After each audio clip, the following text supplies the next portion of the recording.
Your online radio. The new online radio that makes you happy. Radio. Tuning good vibes. All-time favorites.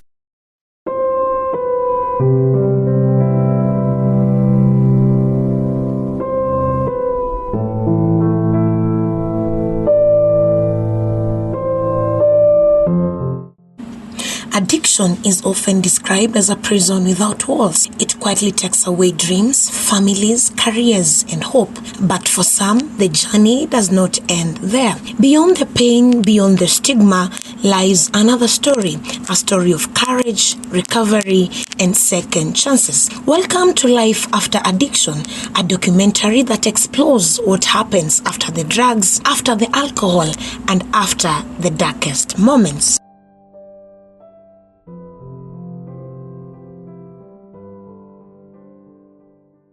Many people who struggle with addiction never imagine it will become part of their lives. It often starts with curiosity, peer pressure, stress, or the search for an escape from life. What begins as a temporary choice can slowly become a difficult cycle that affects health, relationships, and personal dreams. Kwa majina naitwa Simon Wepokolo. Mimi natoka Kimayeti Ward. Na safari yangu ya ulevi ilianza nikiwa high school. Nilipofika huko nikapata marafiki wakaniintroduce kwa ulevi, na hivyo ndivyo niliingia campus pia nikiwa mlevi. Nikipata pesa ya help, sinunui vitu kwa nyumba na naingia tu kwa ulevi.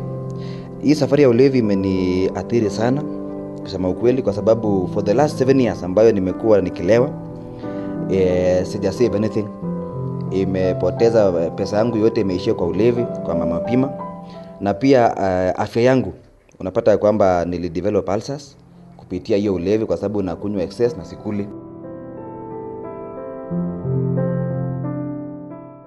Experts say addiction is a disease that affects the brain, making it difficult for people to stop without support.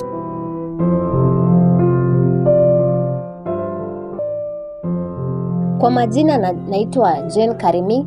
I have been a psychologist for so long. I have worked with young people, addicts who have been in addiction for so long. We have worked with some people, they have recovered kabisa, and we can only thank them for their cooperation. What I must say is that addiction is not a one-day thing. It is a thing that goes on for quite some time, and if you're not careful, it will lead to extreme symptoms. First of all, when you are an addict, you can't even survive without the drug that you have been using. If it's alcohol, you can't survive. Your system cannot work until you have used that substance. And I have worked with most of them, and I must say that for the most of people who are coming here as addicts, we have been able to work with them. We have provided counseling. We have provided them with psychological help, because some of them mentally they are not okay. Recovering is a journey. Just because, as the same as the way addiction is a journey, also recovering is a journey, and it's a very long journey, because remember, it's a substance that you have used for quite some time, and now you have to start, because we don't tell them to withdraw immediately. We reduce the quantity mpaka inafika time. We have really taken a lot of young people through this journey, and all I can say is it is possible to stop being an addict. It is very possible to stop surviving on drugs. It is very possible.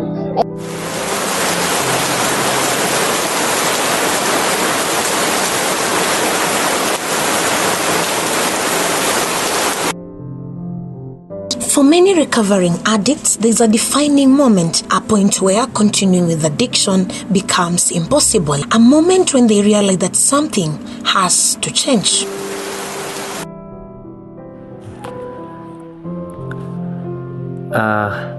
Kwa majina yangu unaweza nita Lewis Kondusho. Mimi ni mkazi hapa Langas, Eldoret Town.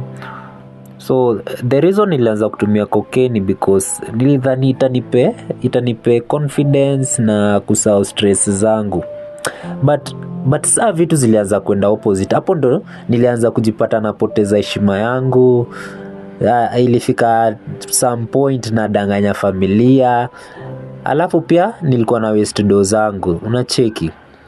But ilifika a certain day nika question maisha yangu, na at that point nika make a decision to go back to my normal life.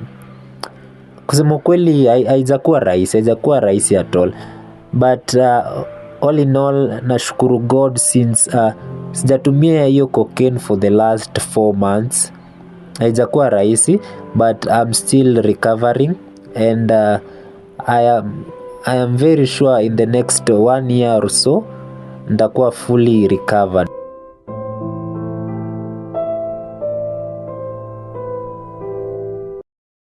Rock bottom looks different for everyone. For some, it is losing a career. For others, it is prison, homelessness, illness, or broken relationships.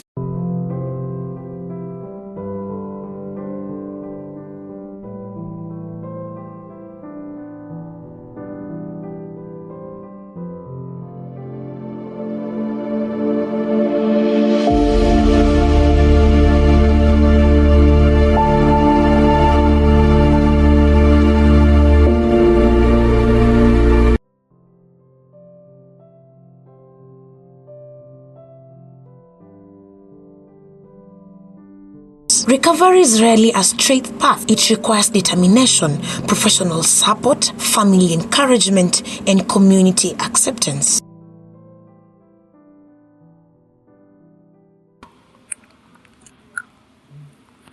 Over the past few years, our rehabilitation programs have empowered more than 1,500 individuals through vocational training, counseling, life skills education, and economic empowerment initiatives.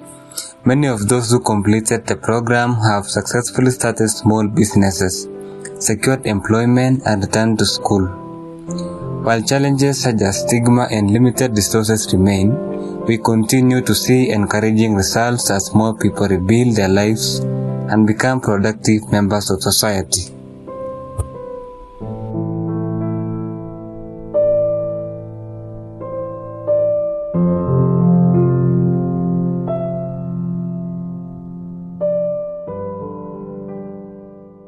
Support groups remind recovering addicts that they are not alone. Every shared story becomes a source of hope.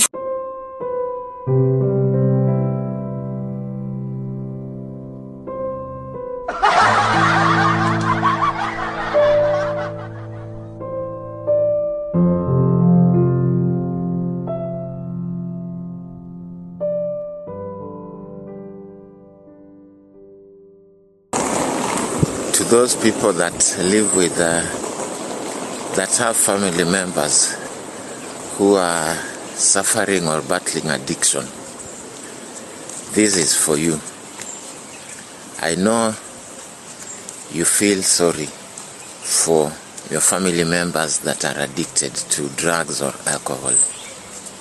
I know you go through hard times because of their addiction, and I know you would want to see them overcome their addictions and lead better and more meaningful lives.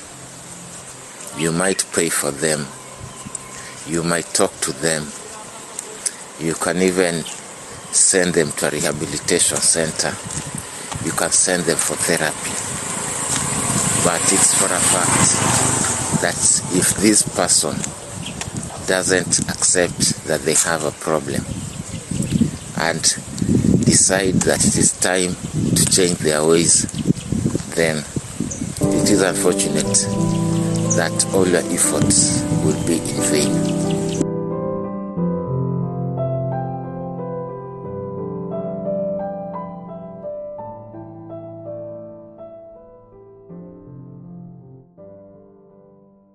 Forgiveness often takes time.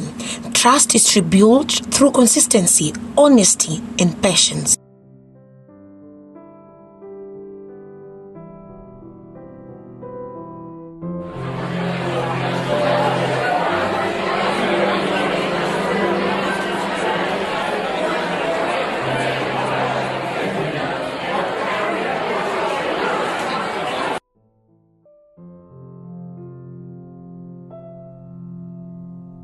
Life after addiction is not perfect. Temptations still exist. Challenges remain, but many recovering addicts return to school, start businesses, reunite with families, and mentor others facing similar struggles.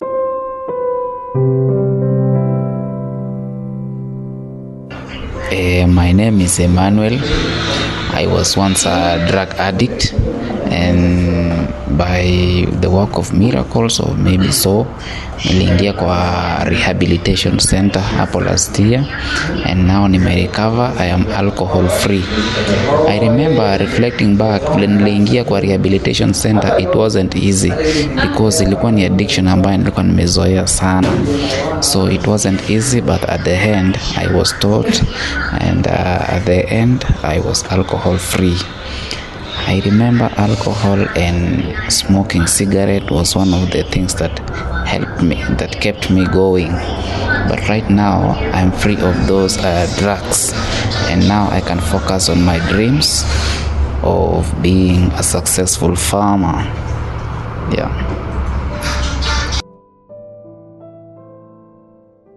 Addiction may leave painful memories, but it does not have to define a person's future. Every day, people choose recovery, they choose healing, they choose hope.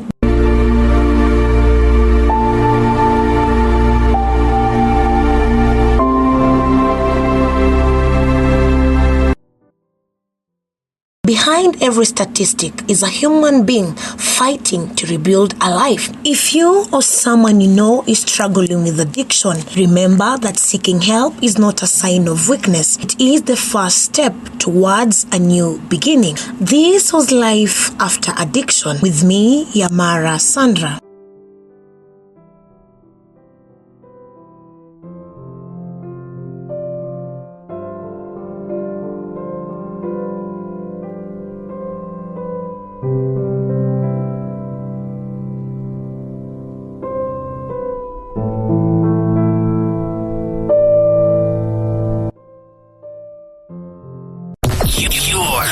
Your online radio. The new online radio that makes you happy. Radio. Tuning good vibes. All-time favorites.